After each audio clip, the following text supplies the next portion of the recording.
will the Cabinet Secretary make a statement on the implications for policing in Wales of the UK Government's decision to scrap police and crime commissioners?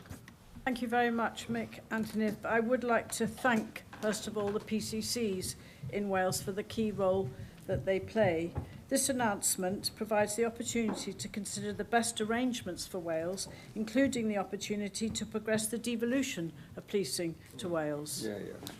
Thank you for that answer, and I also want to thank the elected police and crime commissioners in Wales and all their staff for the commitment and work they've undertaken to support the police and our communities. They've worked hard and will undoubtedly continue to do so until 2028.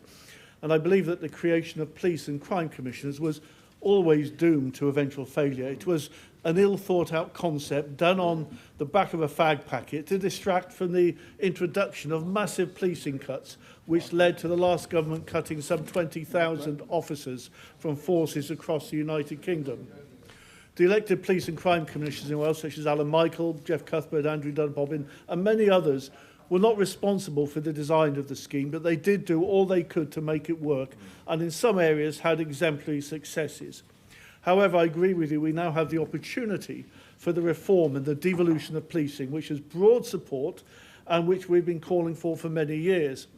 Often our communities are amazed when we attend packed meetings and informing that policing is not devolved, despite its fundamental integration with so many other devolved functions: mental health, community safety, combating antisocial behaviour, domestic abuse, and so on.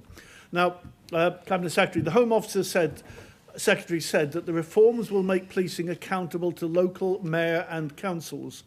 The only way this can work effectively in Wales is by the devolution of policing. Now, I read from the statement from the Association of Chief Constables, who says they, the mayors, will be responsible for holding the police to account, setting police and crime plans and budgets, and become the elected voice of the public in policing.